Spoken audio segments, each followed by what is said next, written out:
Whalawala tuhana he te tolo dau walatala ke latai moe mama he aho nei. Koe aho tapu kua mori ne whakamanatua I he Ecclesiano Niue e aho he tau whanau, White Sunday. Mahuinga lahi aho nei ke lata mo he tau launga he tau whanau, si bia whoki ni moe whakamanatu e aho he tau mamatu whine. Koe whahi tapu tō hoko atu e aho he tau whanau, inga sia ni e tau whanau moe whakaako halotolu e tau launga. Whalu whanau tohi ni e lautolu halotolu e tau launga, kako lautolu ni e kiki anga ia ko alamatai atu ai he tau mamatua. Halotolu e tau launga, lolongo poke e tau tala tohi tapu. Na whamahai ni aho nei, he wahai tuai, ke whakahala e tau whanau ni naka I talahau e tau launga. Ko e tau whakahala ko e naka I whaki atu I tau askurimi po ke tau kai humelie. Ki ne fia gia e tau whanau e giki. Ka e talangi duai ni e matua ke hana tama. Ka naka I talahau e launga hau to naka I kai a koe e tau kai humelie bihia. Ko e tau puhala ke whakahohoa ke tau whanau ke whamaloloa e tau loto e tau whanau ke talahau e tau launga. Ma talahi ai whoki e matua mai mga whawakaeke ke talahau he tama he hana launga. Whamahani whoki he wahai doai ke whai tala amuamu ka hai do si motua ne tangi ai talahau e tau launga. Kai mitaki lahi he mga honei, pese ni he tangi mo e naka I talahau he tama hana launga, hoko ngia ni ange tama eskurimi utama ne humbali ke kai ai e lautolu. O e whaulu wheo whano, whaulu a mga whaua ke he tau e kalesia ke he ke. Wheno ngātu e matua nei ke he maanga tose ne hingoa ko namukulu. Si fia lahi e tau matua ko Jack Wheely mo hana ik whiwhene, matua kwako ko tumua tālangi, mo hana ik whiwhene pia whoki mo I tau matua tupuna. Tā matua tupuna ko mele sioni holo, ne hifo mai bawaki mutalau ke whlewea mo I whanongonongo ke tau launga e tau moko puna hana ko e tau whanau Esther Pavihi mo desi sioni holo. Whalataha atu whoki e matua nei mo I tau matua ko au kuso mo sifa Pavihi mai he maanga avasele pia atu whoki mo I lifu ko Mark Blumski mo hana loto whakavihi ko Pauline. Lau he flufluala e whinangalo he tua he whanongonongo atu ke tau lolongo mo I tau whamatalanga he tau whanau pia whoki mo I tau mamatua. Mo I tau kupu whamawhana he matua kwako. Tose mōli e maanga ko namukulu kai oka ngai e donga hua. E tau mamatua ko Jack Willie mo hana toka ua whakanihele ko moka. Tō liu ni ke whilewea atu ke he tau ka hau ma tau mamatua. Here's our local news for today. Last Sunday, the Ecclesiano Niue held their annual White Sunday celebrations with all villages taking part. This day is a very special day for families with young children to show off their skills and confidence in public speaking, or launga.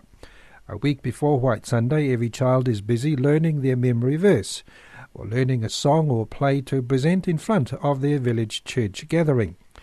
This annual event is a big highlight for some parents, but can be quite harrowing and frightening for some kids. Especially standing in front of a huge crowd is not every kid's cup of tea. But this is how it is for every child growing up in this country of ours. In those days gone by, parents used to punish their kids for not saying their memory verse in church. Parents would say to their children, no ice cream or sweets for you if you did not say your memory verse. It's a very proud moment for parents, and it can be embarrassing for them to see their child not performing.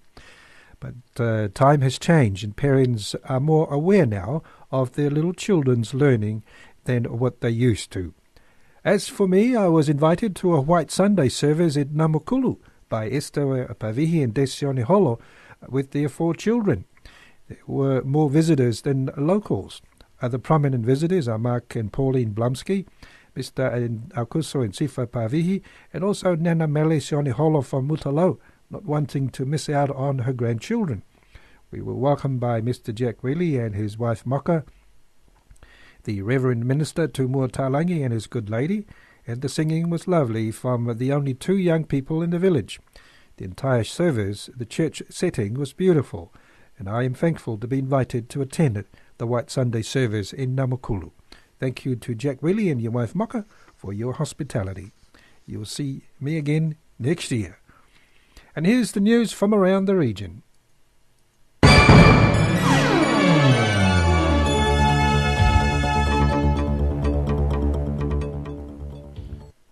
Prime Minister Shinzo Abe of Japan visits to Papua New Guinea and New Zealand during his trip to Australia in early July. It will be the first time in 29 years that a Japanese Prime Minister is visiting PNG since Yasuhiro Nakasone came in 1985, and the first time in 12 years that a Japanese Prime Minister has visited New Zealand since Jonikiro Koisumi's trip in 2002. An investment accord between Japan and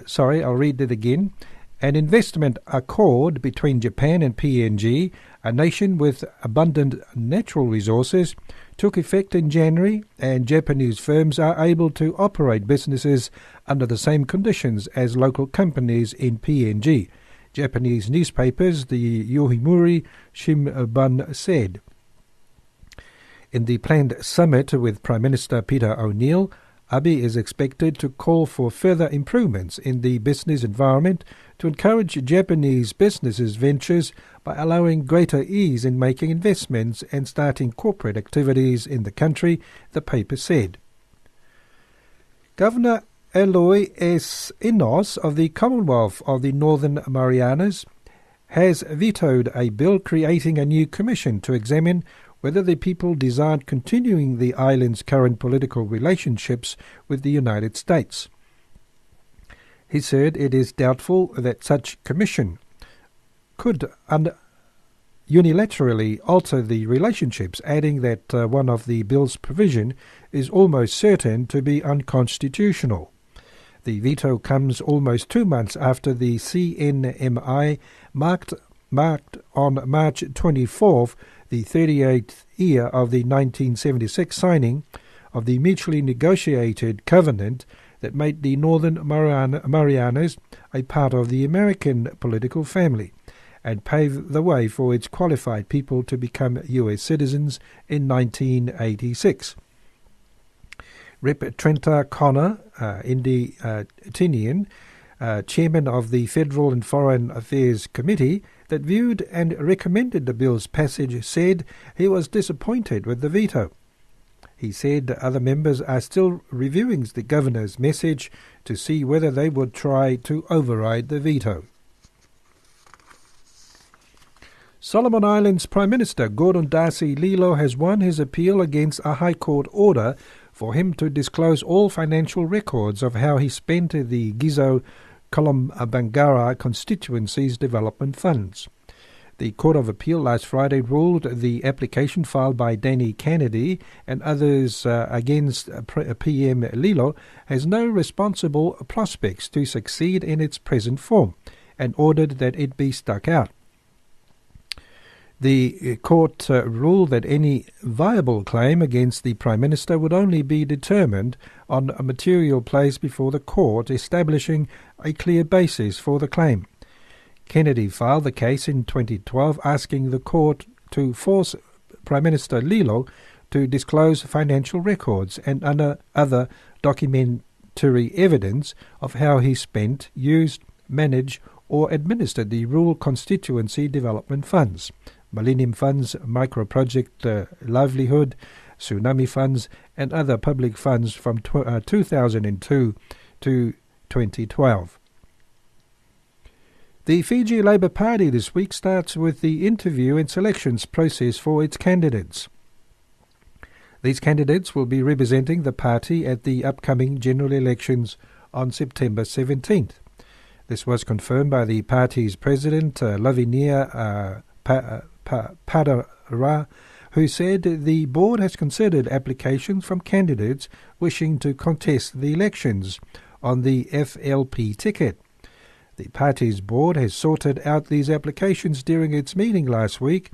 It also resolved to write it to President Ratu Epeli Nailakiko to register its protest against the Attorney General Ayaz Sayed Qayyum continuing as the minister responsible for elections. FLP and the National Federation Party have called on Zayed Qayyum to resign from the ministerial post after he was listed as the proposed General Secretary for the proposed Fiji First Party, saying it has become a conflict of interest on his part. The FLP has yet to decide who will be the next leader following the conviction of the sentencing of Mahendra Chaudhry a fortnight ago. Australia remains on course for its first El Nino in more than 4 years, a weather event that typically brings a drier than average winter and spring to much of southern Australia, including New South Wales, and active bushfire seasons by summer. Warm sub-sea weather temperatures in places as much as 6 degrees above normal continue to spread eastwards into the tropical Pacific, a key precursor to El Nino forming, the Bureau of Meteorology said. The Bureau rates the likelihood of El Nino at more than 70%, with confirmation possible in the next months or so. Manager of the Bureau's Climate Prediction Services, Andrew Watkins, said. Normally, trade winds blow from the east to the west along the equatorial Pacific. As warm waters spread eastwards as they are now, sea temperatures differences narrows, causing those winds to weaken and clouds to build up near the dateline. And finally, the Queen's Baton arrives on the Channel Islands on Sunday, marking the beginning of its epic journey around the British Isles. The baton will be carried by thousands of people in a relay before it takes a central role in the opening ceremony at the Commonwealth Games in Glasgow on 23rd of July. The Queen's Baton Relay is the main curtain raiser for the Commonwealth Games, which will be held in Glasgow between 23rd of July and 3rd of August. The baton contains a sealed secret message written by Queen Elizabeth II. Her Majesty placed it inside the baton on 9th of October last year during a ceremony at Buckingham Palace. Since then, the baton has travelled around the Commonwealth. By the end of the relay, the journey will have taken 288 days over a distance of 118,000 miles. That's equivalent to 190,000 kilometres. The baton has been on an extensive journey around the world, visiting 63 nations and territories of the Commonwealth in the past 7 months. After visiting the Commonwealth countries in Asia, it travelled through Oceania, Africa, the Americas and the Caribbean before it makes its ways back to Europe last week.